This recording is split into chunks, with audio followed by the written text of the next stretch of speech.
ఒక ఘనమైన, అంతులేని అడవిలో సూర్యుడు అస్తమిస్తున్న వేళ ఆకాశం నారింజ రంగులో కరిగిపోతూ ఉంది.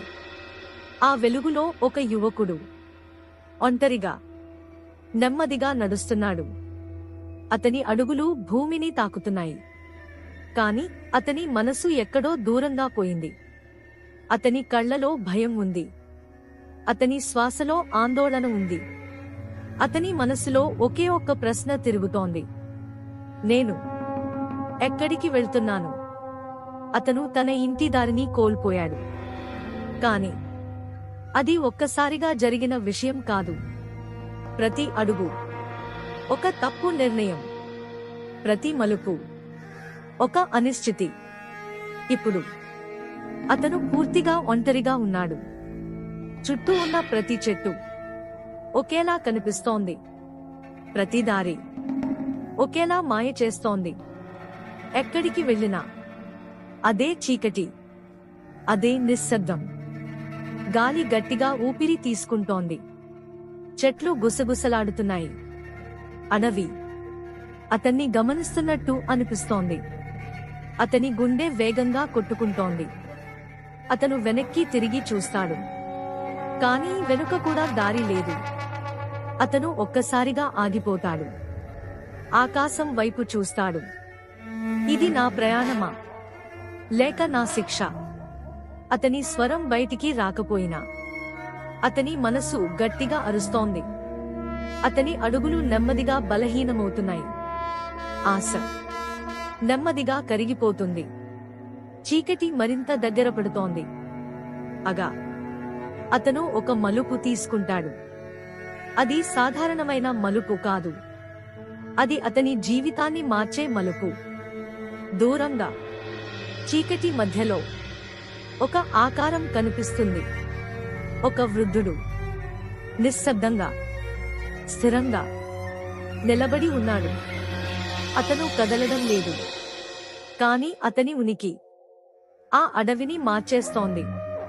యువకుడు ఆగిపోతాడు. అతని గుండె ఇంకా వేగంగా కొట్టుకుంటోంది. అతను ఎవరు? అడవి నిశ్శబ్దంగా మారిపోతుంది. ఆ క్షణంలో ఏదో మారబోతుంది. యువకుడు జాగ్రత్తగా, నెమ్మదిగా ఆ వృద్ధుడి వైపు అడుగులు వేస్తాడు. ప్రతి అడుగు అనుమానంతో నిండి ఉంది. ప్రతి శ్వాస భయంతో భారంగా ఉంది. వృద్ధుడు మాత్రం కదలడం లేదు. అతని చూపు నేరుగా యువకుడి లోపలికి చూస్తోంది. ఆ చూపులో కోపం లేదు.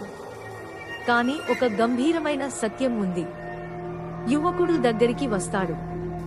కొద్దిసేపు ఎవ్వరూ మాట్లాడరు. అగా వృద్ధుడు మెల్లగా అడుగుతాడు, నీవు ఈ దారిని ఎందుకు ఎంచుకున్నావు? ఆ ప్రశ్న సాధారణంగా వినిపించినా అది అతని మనసును గట్టిగా తాకుతుంది. యువకుడు వణుకుతున్న స్వరంతో చెబుతాడు, నేను ఎంచుకోలేదు. నేను తప్పిపోయాను. నా ఇంటి దారి కనపడటం లేదు. అతని మాటలు గాలిలో కలిసిపోతాయి. ఆకాశం ఒక్కసారిగా చీకటిగా మారుతుంది.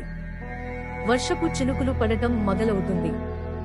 మొదట నెమ్మదిగా, తర్వాత గట్టిగా. వర్షం అతని బాధను ప్రతిబింబిస్తున్నట్టు. యువకుడు కూర్చుంటాడు. తన తలని చేతుల్లో దాచుకుంటాడు. అతని శరీరం అలసిపోయింది. కాని అతని మనసు ఇంకా ఎక్కువగా అలసిపోయింది. నేను ఎందుకు ఇక్కడికి వచ్చాను? అతని లోపల ప్రశ్నలు పెరుగుతున్నాయి. వృద్ధుడు అతన్ని చూస్తూ మౌనంగా ఉంటాడు. కొద్దిసేపటి తర్వాత అతను మెల్లగా మాట్లాడటం మొదలు పెడతాడు. నీవు నిజంగా తప్పిపోయింది ఈ అడవిలో కాదు. ఆ మాట వినగానే యువకుడు పైకి చూస్తాడు. వృద్ధుడు కొనసాగిస్తాడు, నీవు తప్పిపోయింది నీ నిర్ణయాల్లో.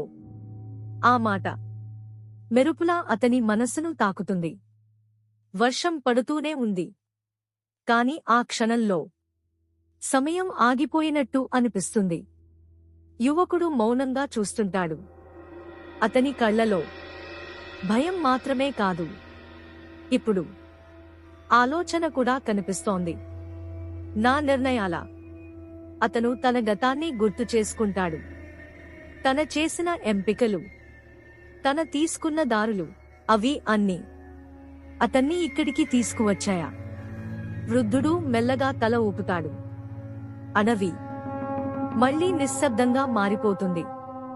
ఇప్పుడు ప్రయాణం మారబోతోంది. వృద్ధుడు తన చేయి ముందుకు చాపుతాడు. యువకుడిని నెమ్మదిగా లేపుతాడు. అతని స్పర్శలో ఒక విచిత్రమైన శాంతి ఉంది. వర్షం ఇంకా పడుతూనే ఉంది, కాని యువకుడి మనసులో ఏదో మారుతోంది.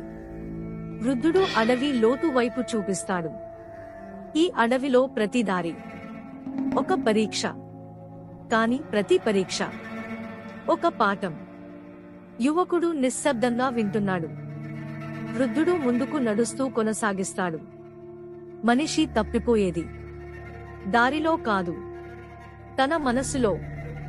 ఆ మాటలు అతని లోపల మార్మోగుతున్నాయి. భయం ఉన్న చోట దారి కనిపించదు, విశ్వాసం ఉన్న చోటే వెలుగు ఉంటుంది. అగా చీకటి మధ్యలో ఒక చిన్న కాంతి రేఖ కనిపిస్తుంది. మొదట బలహీనంగా, తర్వాత కొంచెం స్పష్టంగా.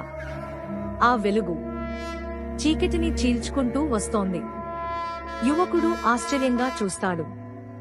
అతని కళ్ళలో మొదటిసారి ఆశ కనిపిస్తుంది. వృద్ధుడు ఆ వెలుగును చూస్తూ మెల్లగా చెబుతాడు, ఇది బయట ఉన్న దారి కాదు, ఇది నీలో ఉన్న దారి. యువకుడు ఆ మాటను అర్థం చేసుకోవడానికి ప్రయత్నిస్తాడు. అతని శ్వాస నెమ్మదిగా సర్దుకుంటోంది. భయం తగ్గుతోంది, విశ్వాసం పెరుగుతోంది. వృద్ధుడు చివరిసారి అతని వైపు చూస్తాడు. నీవు ఇంటికి చేరవచ్చు, కాని నిజమైన ప్రయాణం ఇప్పుడే మొదలవుతుంది. ఆ మాటలు అతని జీవితాన్ని మార్చేస్తాయి. యువకుడు ఆ వెలుగువైపు ఒక అడుగు వేస్తాడు. ఆ అడుగు